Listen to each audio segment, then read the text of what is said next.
자, 오늘 본문의 제목은 하나님께 물어보라 라고 하는 제목인데요. 오늘 본문에는 세 종류의 사람이 나와 있습니다.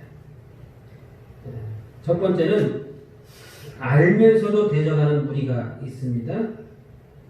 어떤 사람들이죠? 이스라엘이 요단강을 건너서 여리고성을 함락합니다. 그런데 어떻게 함락하죠? 무혈입성. 여리고성은 굉장히 견고하고 큰 성입니다.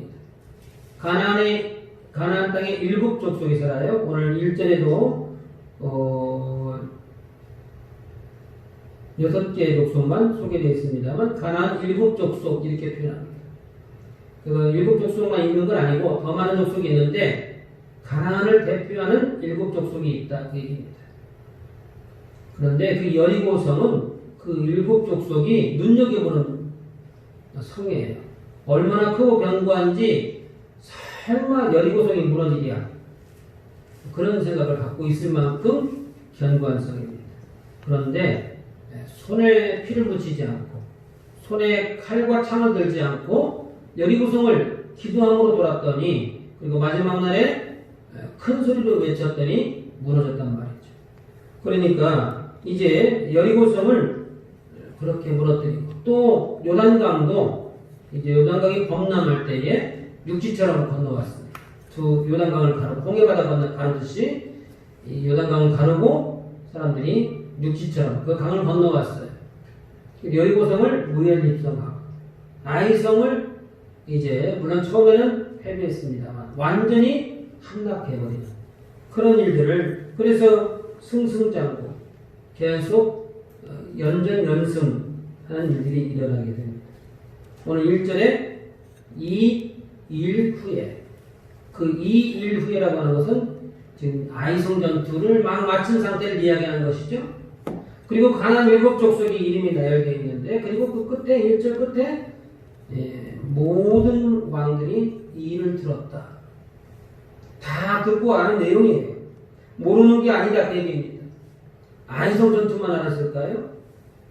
지금 이제 기생나합과 두 정탐꾼의 대화 가운데에 초미의 관심을 합니다.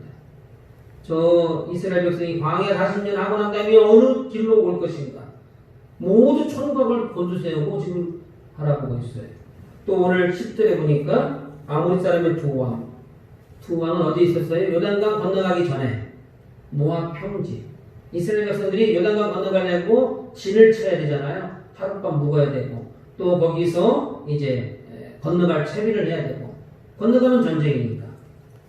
그러니까 이 요단강 건너가기 전에 모압 평지에 머물러야 되는데 거기에 헤스본왕 시온과 아스다로스에 있는 바사랑 옥 이 사람들은 아주 유명한 그냥 뭐 이름도 없는 그런 왕들이 아니고요. 전쟁에 능한 그런 왕들입니다. 거기를 초토화시키고 그 다음에 요단강을 건너서 여리고성을 함락하고 아이성까지 왔다는 것 다 알고 있는 거예요. 다 알고 있는데 이제 이런 일이 있은 후에 2일 후에 가나안 7 족속들이 도망한 것이 아니고 항복한 것이 아니고 어떻게 했다 그러죠? 2절에 보니까 모여서 이렇게 연합군을 형성한 겁니다. 일심으로 여호수아와 이스라엘에 맞서서 싸우려 하더라. 가나안의 연합군들이 결성되었습니다.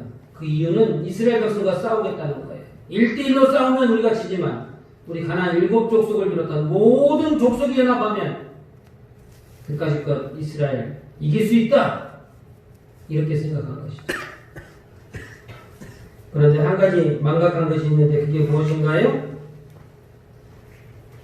그 배후에 하나님이 있다라고 하는 것을 알면서도 망각한 겁니다. 모르는 것이 아니에요. 홍해바다를 이렇게 수박 쪼개듯이 저쪽으로 갈라가지고 우리가 생각하는 것처럼 이렇게 물이 이렇게 진주 앞바다에 이렇게 물이 빠져가지고 이렇게 길이 드러난 그것을 말하는 게 아니에요. 성경에 뭐라고 되어 있어요? 물벽이 양쪽에 세워졌다고 했어요. 물벽이. 그러니까 그 40년 전 일을 누가 기억하고 있었죠? 기생나합이 기억하고 있었고 그것으로 인하여 여리고성 사람들은 간담이 농남이 이렇게 기록. 40년 전 일이라도 다 알고 있었다. 배후에 하나님이 있었다고 하는 것을 몰랐으니 없다. 그것은 40년 전 일이라도 지금은 요단강을 건너갔고 여리고성을 무혈 입성했습니다. 여리고성 사람들은 이제 이스라엘 배후에 하나님이 있다고 하는 것을 다 알고 있었죠. 그것으로 인하여 사람들의 마음에 간담이 녹는다. 이렇게 표현하고 있으니까. 기생라합의 고백을 통해서 기생라합뿐만 아니라 여리고성 사람들은 하나님이 살아계신 것을 그 배후에 역사하시는 이가 하나님이라고 하는 것을 알고 있었습니다. 그럼에도 불구하고 이스라엘 백성들과 싸우려 버렸습니다. 그러면 빨리 포기하고 항복하면 될 것을. 그럼에도 불구하고 싸움을 멈추지 않아서 패배하게 된 것이죠. 그런데 이번에는 어떻게 했다고요? 가나안 연합군이 결성되어서 하나님과 맞서 싸우겠다고 지금 연합군을 결성하게 된 것입니다. 이 시대가 바로 그런 시대가 아닌가 생각이 됩니다.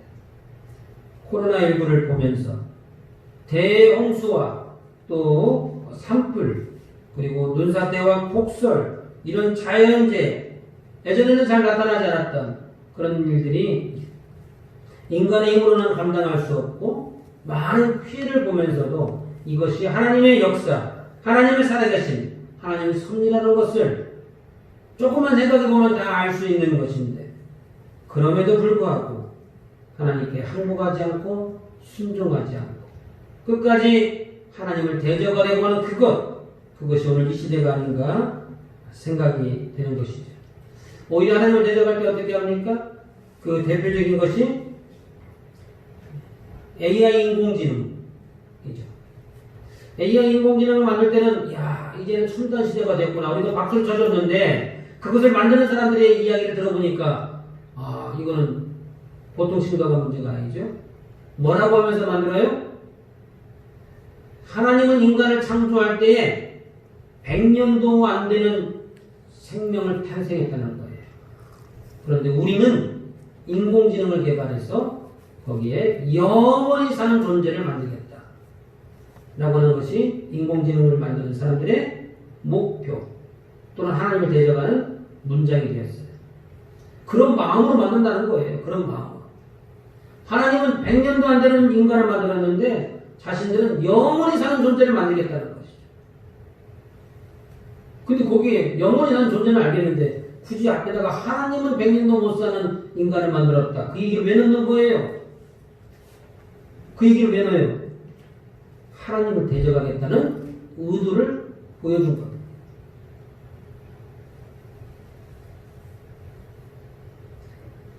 또 한 가지는 뭐예요? 하나님의 존재를 인정했다는 뜻이죠.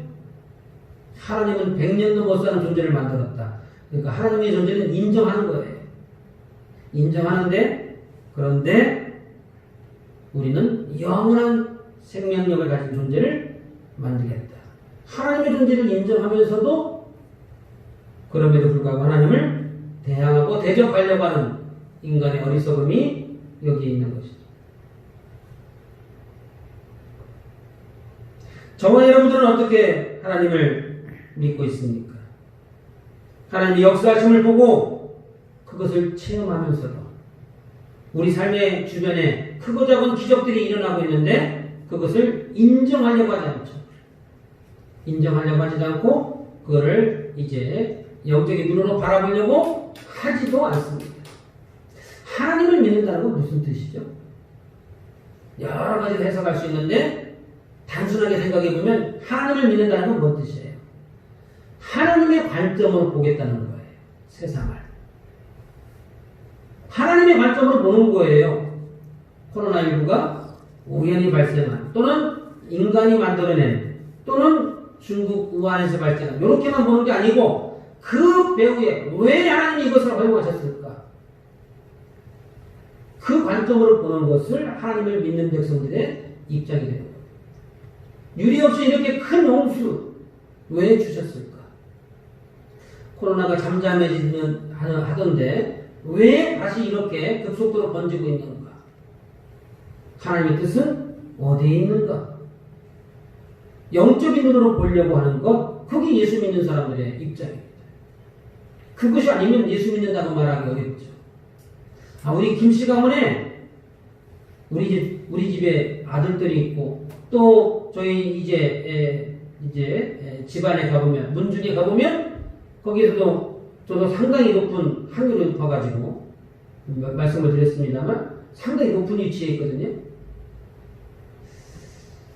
그런데 우리 집안 사람이 우리 집안을 보고 저기 다른 성씨를 가진 사람, 그 사람의 관점으로 우리 집안을 살펴봐요. 그러면서 아유 일제시대에 족보를 샀구만, 그렇게 했다는 건 아니고요. 예를 들면 그렇다는 거예요. 그런 관점으로 보면 그게 우리 집안 사람이 아니에요.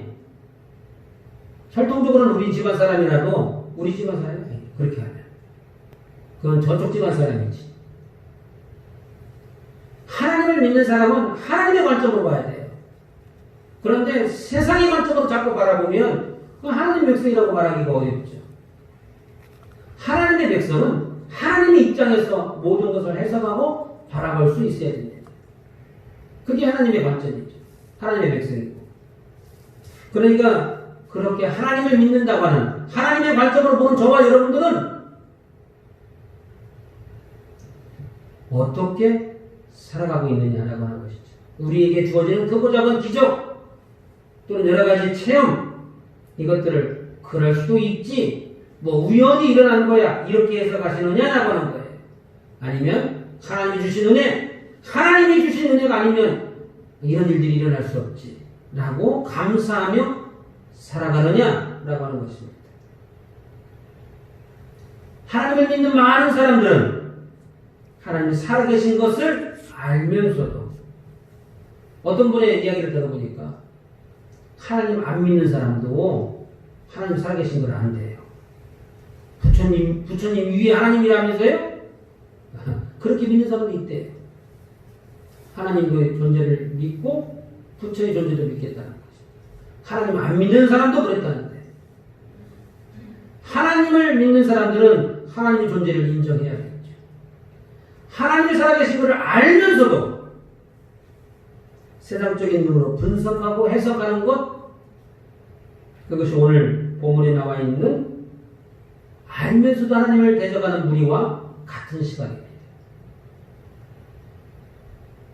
그러므로 저와 여러분들이 하나님이 살아계신 것을 확신하신다면 우리 인간적인 생각과 세상의 방법을 동원하지 말고 하나님의 관점, 하나님의 입장에서 모든 것을 바라볼 수 있기를 주님의 이름으로 축원합니다. 두 번째는 거짓으로 믿는 무리가 있었어요. 첫 번째는 뭐였습니까? 하나님을 알면서도 대적합니다. 물론 하나님을 믿는 것은 아닙니다. 하나님을 믿는 건 아니지만 하나님이 살아계시다는 걸 알면서도 하나님을 대적하는 무리. 두 번째는 뭐예요? 하나님을 믿는 것 같은데 거짓으로 믿는 무리가 오늘 본문에 기록되어 있죠. 가나안 족속들은 이스라엘과 이제 전쟁을 하겠다고 연합군을 결성했는데 그 중에 기브온 족속이 다르게 행동합니다. 화친을 요청합니다. 기브온 족속은 상당히 큰 이제 인구를 가지고 있습니다. 그래서 기브온 족속이 항복했다는 말을 듣고요, 가나안 7 족속들이 깜짝 놀랍니다. 깜짝 놀라요. 기브온 족속이 항복을 해? 그만큼 규모가 크고, 그래서 뭐라고 말하냐면 기브온 족속에게 맨날 당하는 족속이 있었어요. 전쟁만 하면 당해. 기브온 족속과 전쟁하면 항상 져. 그런데 기브온 족속이 항복해버렸어요. 우리는 어떻게 해야 돼요? 우리도 항복해야지. 그런 내용이 뒤에 나옵니다. 그러니까 기브온 족속은 싸움에도 능하고 국민도 많고 군사들도 많습니다. 그런데 그들이 사신을 보내서 이제 화친을 요청하는데, 그냥 화친을 요청하면 안 받아줄 것을 뻔히 알고 있습니다. 왜냐하면 가나안 7 족속을 완전히 전멸하다, 하나님의 말씀이기 때문에. 그래서 자신들을 소개할 때 뭐라고 말하냐면 자신들은 가나안 7 족속이 아닙니다. 가나안 땅이 아닌 먼 나라에서 왔습니다. 그것을 증명해 주기에 어떻게 해요? 먼 나라에서 오다 보니까 이제 우리가 출발할 때는 따끈한 빵이었는데 이제는 다 곰팡이가 나서 못 먹게 생겼습니다. 옷이 낡아졌고 신발이 낡아졌고 우리가 가져갔던 이 포도주, 가죽부대, 가죽으로 만드는데 가죽부대가 오래 갖고 있다 보니까 다 구멍나고 낡아져서 찢어지게 생겼습니다. 그러니까 어떻게 했다고요? 멀리서부터 왔다라고 하는 것을 그렇게 상황으로 보여줍니다. 그런데 이 모든 것은 사실 거짓말이죠. 기본 족속은 7족속 중에 하나였던 것입니다. 그래서 이 이스라엘 백성들이 그 말을 쉽게 믿지 않자 이번에는 뭐라고 말합니까? 사실 우리가 여기까지 오는 것은 하나님의 명성을 듣고 왔습니다. 9절 끝에 보니까 우리가 그의 소문과 그가 예굽에서 행하신 모든 일, 예굽에서 행하신 모든 일은 몇 년 전 일이에요. 적어도 40년 전 일입니다. 적어도 40년 넘었겠죠? 적어도 40년 전. 그때 그 소문도 다 듣고 안다는 거예요. 하나님이 10가지 재앙을 내렸고 홍해바다를 가르셨고 광야 40년 인도하신 것 우리가 다 듣고 안다 그 얘기입니다. 또 10절에서는 뭐라고 말합니까? 요단강 동쪽에 있었던 이제 헤스본 왕 시온과 바산 왕 오게게 했던 그것 우리가 이미 다 듣고 왔다는 겁니다. 그래서 어떻게 해요? 이스라엘 백성들을 부축에 세웁니다. 우리 식으로 말하면 비행기를 막 태우는 거죠. 막 이게 칭찬을 해준다 그 얘기입니다. 대단하십니다. 너희가 믿는 하나님 대단하고 너희 민족도 정말 대단한 민족이다. 이렇게 축켜 세우게 됩니다. 그런데 이들에게 한 가지 부족한 게 있어요. 이 기본 족속에게. 그게 무엇인가요? 그러니까 우리도 당신의 족속이 되기를 원합니다. 이 뜻인데 항복하기를 원합니다. 그런 뜻이에요. 근데 한 가지 부족한 게 뭐예요? 이스라엘 백성들 배후에 전능하신 하나님이 있다고 하는 것은 알았지만 아는 것은 똑같죠? 아까 처음에 말했던 가나안 7족속도 알고 있었어요. 근데 그들은 하나님을 대항하고 대적했습니다만 이 사람들은 뭐예요? 알기는 아는데 그래서 거기에 순종하기를 원한대요. 근데 뭐가 부족해? 진짜 믿음이 아니에요. 가짜 믿음이에요. 가짜 믿음. 하나님의 권세와 능력을 보고 감탄하고 거기에 굴복합니다. 그러나 진실한 마음으로 믿는 것은 아니고 또 그러므로 순종하는 것도 아닙니다. 그러면 뭐예요? 오직 살기 위해서 잠시 거짓말을 하고 속임수로 머리를 숙인 겁니다. 오늘 요즘식으로 말하면 어떻게 표현할 수 있을까요? 지옥 안 가려고. 천국 있으면 혹시 알아? 나도 천국 갈지. 보험 들듯이. 그냥 천국에 가려고 교회 다니고 있는 그런 성도들을 향한 말씀이 되겠습니다. 그렇다고 해서 하나님을 진실로 믿는 것은 아니에요. 제대로 믿는 것은 아니에요. 그러나 하나님이 살아계시다고 하니까 또 그렇게 보면 또 보여. 나도 믿음은 없지만 또 하나님이 살아계신 거 아니야? 아니 그럼 이 세상이 어떻게 돌아가? 이 큰 우주, 이 지구만 봐도 대단한데 온 우주를 통틀어서 이것이 저절로 생겨났다고 하는 것은 말이 안 되지? 믿음은 없어도 그렇게 생각할 수 있잖아요. 하나님이 만약에 살아계시면 어떡하지? 라고 하는 그 불안한 마음으로 나도 혹시 천국 갈 수 있지 않을까 하는 마음으로 이 기본 족속들이 그렇게 했다는 것이죠. 하나님을 믿는 것은 아니지만 그러나 지금까지 해온 걸 봐서는 하나님이 살아계신 건 같긴 한데 그래서 뭐라고 말해요? 우리가 이스라엘의 종이 되기를 원합니다. 당신들의 종으로 우리를 부려달라는 거예요. 어제까지만 해도 천지를 혼용하던 대단한 족속이었어요. 다 포기하고 들어오겠다는 거예요. 뭐 같이 동등한 화친도 아니에요. 종으로 여겨달라. 그래서 이 사람들은 뭐예요? 일생토록 이스라엘이 망하는 그날까지 종으로 삽니다. 그러므로 우리가 알게 되는 한 가지가 뭐예요? 하나님의 권세와 능력을 인정한다 할지라도 하나님의 존재를 안다고 해서 다 믿는 것은 아니라는 거예요.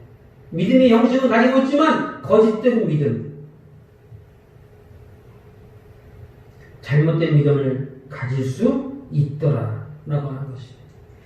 그러므로 오늘 우리의 신앙이 진실한가 스스로 살펴보지 않을 수 없습니다. 나는 정말 하나님을 믿는가? 제대로 믿는가? 또 그 말씀 앞에 나는 언제든지 순종하는가? 나는 기부원 족소가 같지 않은가? 스스로 살펴보므로 또 이제 하나님께 믿고 순종하심으로 말미암아 하나님의 축복이 임한 저와 여러분 되시기를 주님의 이름으로 축원합니다. 마지막 한 종류의 사람이 있습니다. 하나님을 처음에 있었던 족속들은 뭐예요? 알지만 대항했습니다. 두 번째 있었던 사람들은 뭐예요? 하나님을 알지만 그래도 믿기를 원하지만 거짓 믿음이었어요. 오늘 세 번째 사람은 하나님을 알고 대항하지 않았습니다. 순종했습니다. 그리고 믿음을 가지고 있습니다. 그런데 하나님께 기도하지 않는 무리가 있었습니다. 믿는 것도 진실하게 믿었고 또 순종도 하였습니다. 또 하나님이 가라면 가고 서라면 서고 우리가 보기에는 정말 진실한 믿음이죠. 그런데 한 가지 부족한 게 있는데 그것이 기도하지 않은 것이다. 14절에 보니까 우리가 그들의 양식을 취하고는 어떻게 할지를 여호와께 묻지 않았다. 그게 누군가요? 이스라엘 백성들이죠.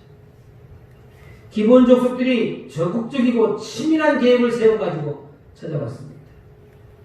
여호수아와 장로들이 깜빡 속았어요. 겉보기에는 진짜야.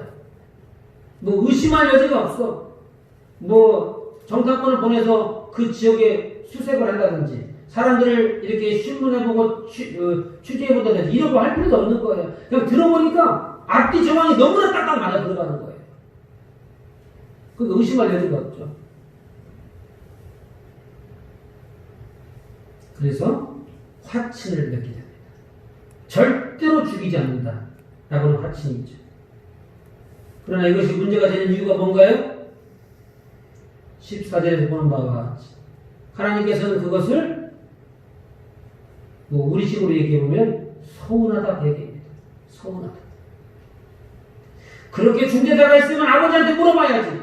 어머니한테 물어봐야지. 그럼 네 맘대로 결정을 해. 이 조그마한 그냥 간도 크네 그냥. 우리가 집에서 그렇게 말을 하잖아요. 우리 자녀가 아니라도 조카라도 꼭 그런 것이죠. 이렇게 중대한 문제가 있어요. 진즉에 물어보고 진즉에 어떻게 할 것인지 자문을 구해야지. 이걸 혼자 끌어안고 이렇게 해결한다는 것. 꼭 부모님의 신장과 같은 것이죠. 하나님께 물어보지도 않고 중대사를 결정해요. 왜 중대사예요? 이스라엘 백성 이외의 모든 족속을 전멸하다 이렇게 했어요. 남녀노소를 막론하고 살아서 숨쉬는 짐승까지라도 다 죽이라고 했어요. 전멸전입니다. 살려줘서는 안 돼요. 그런데 이 일에 기본 족속을 살려줘 그래.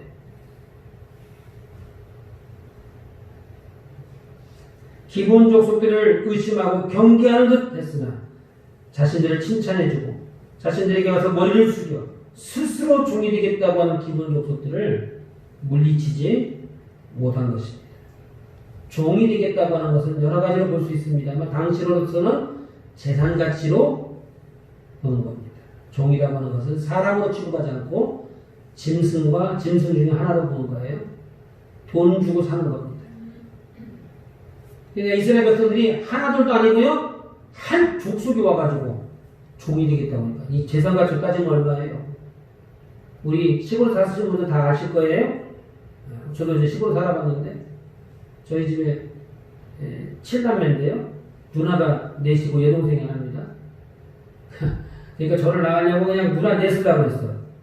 왜 그래요? 시골 농사 짓는 데서는요. 아들이 그냥 최고의 아들 최고. 오형제를 가지고 있는 그 집이 하나 있었어요. 오형제. 아들 5살 되는 거죠. 딸도 없어. 거기 있는 어머니는 얼마나 의기양양한지 목소리가 야 쩌름쩌름해요. 왜?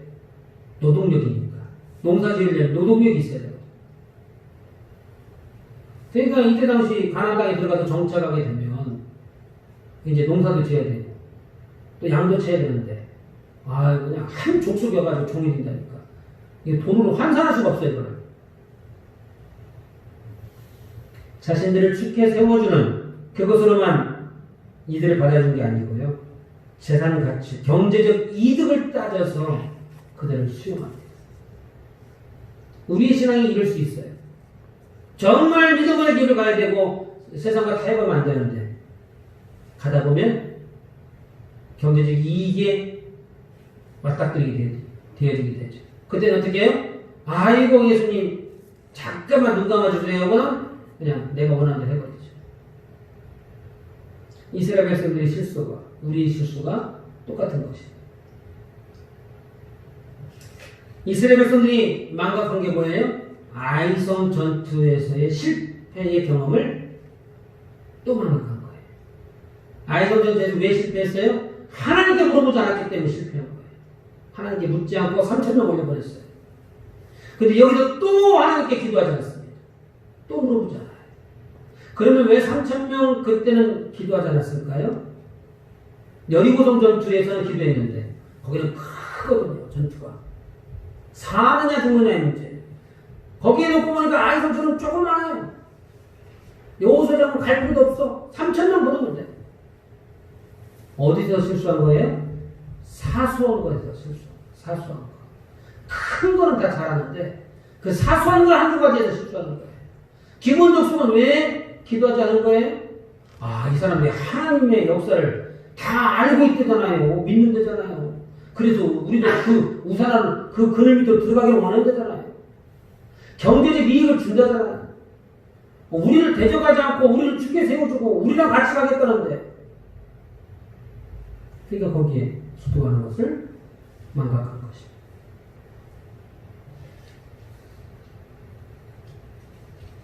또 다른 관점에서 보면 무엇입니까? 싸움의 형태가 달라졌어요. 여리고성 전투와 아이성 전투는 죽기 세계의 싸움입니다. 그러니까 막 기도도 열심히 합니다. 전쟁도 열심히 합니다. 그런데 이번에는 뭐예요? 기본 전투는 기본 전투를 찾아온 거는 화친을 요청했잖아요. 싸움의 형태가 달라져 버렸어요. 싸움의 형태가. 여기는 어떻게 해요? 있는 그대로 그냥 전면전입니다. 근데 여기는 뭐예요? 속임수, 거짓말, 그것을 앞세운 화친. 그러니까 거기 꽝꽝 넘어가 버린 것입니다. 전쟁의 형태가 바뀌기 때문에 속도라라고 하는 것입니다. 그러므로 신앙이란 무엇인가요? 이제 말씀 맺기를 원하는데요. 이론적으로 부장한다고 해도 되는 것은 아니더라고요. 아이성 전투에서 한번 그렇게 경험했잖아요. 그러면 깨달았어야 되는데 이론적으로 다 무장했는데 막상 앞에 가보면 또다시 마음이 약해져요. 그러니까 신앙은 이론적으로 부장한다고 되는 것은 아니에요. 여러 번 시행착오를 겪어서 통해서 결국 점점점 성숙해지는 것이죠. 그런데 사람들은 뭐예요? 그 여러 번 시행착오 겪을 때에 그때 깨닫고 내가 다시는 이렇게 하면 안 되지? 한 단계 한 단계 올라가야 되는데 뭐 어쩔 수 있어? 다 이렇게 힘들어. 오늘 그 시행착오를 합리화해버리면 나아질 길이 없는 것입니다. 계속 속는 거예요. 계속 넘어지는 것입니다. 하나님이 살아계심을 안다고 해서 다 믿는 것도 아니더라는 거예요. 가서면 가까운 이웃이나 뭐 물어보세요. 하나님에 대해서. 알아요. 그 양반은 나보다 학창시절에 더 잘 믿었어. 뭐 그 양반은 학창시절에 방언도 해. 근데 지금은 안 믿는데 나보다 더 잘 알아요. 안다고 해서 믿는 것은 아니라는 거예요. 또 한 가지 뭡니까? 그렇게 해서 알아서 교회를 다니지만 진실한 믿음과 거짓된 믿음이 존재하더라는 것이죠. 그러면 나는 어떤 믿음을 가질 것이냐를 선택해야 됩니다. 나는 어느 쪽에 설 것인가? 그것의 차이는 딱 한 가지의 차이입니다. 믿음, 진실한 믿음. 진실한 마음을 믿냐 안 믿냐, 가식적이냐 아니냐, 그 차이겠죠. 마지막으로 우리가 살펴보는 것은 그 진실한 믿음도 사소한 거에서 실수하고 경제적 이득 앞에서 무너지더라는 것이죠. 그러므로 진실한 믿음을 가진 저와 여러분도 어떻게 해야 돼요? 정신을 바짝 차려야 돼요. 아차하면 그냥 초록이 낭떠러지로 떨어지는 겁니다. 공길에서 지금까지 열심히 신앙생활을 했던 그것이 한순간에 물거품되고 무너질 수 있어요. 누가 그렇게 했죠? 아담과 하와가 그랬잖아요. 아담과 하와가. 그래서 어떻게 해야 돼요? 그 한순간 무너지지 않으려면 어떻게 해야 돼요?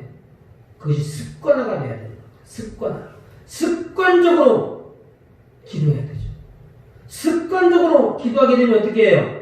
이런 중대한 문제가 다가올 때 본인도 모르게 기도를 하게 됩니다. 하나님 어떻게 해야 됩니까? 그러니까 신앙생활은 이 습관적으로 한다는 게 굉장히 중요합니다. 마음 먹고 내가 오늘 교회 가야지, 그것이 아니고 마음 먹고 교회 오는 것도 중요해요. 근데 좀 더 성숙한 신앙은 어떻게 해야 돼요? 마음 먹고 오는 게 아니고 나도 모르게 그냥 TV 끄고 오는 거예요. 나도 모르게 시간 보고 예배 시간 됐네 하고 끄고 오시는 거예요. 그게 습관화가 된다. 나도 모르게 기도할 수 있어야 된다. 그러므로 오늘 이 아침에도 저와 여러분의 문제들을 하나님께 묻고 기도하여 하나님의 뜻대로 살아가는 우리 가정과 또 교회가 되기를 주님의 이름으로 축원합니다. 네, 같이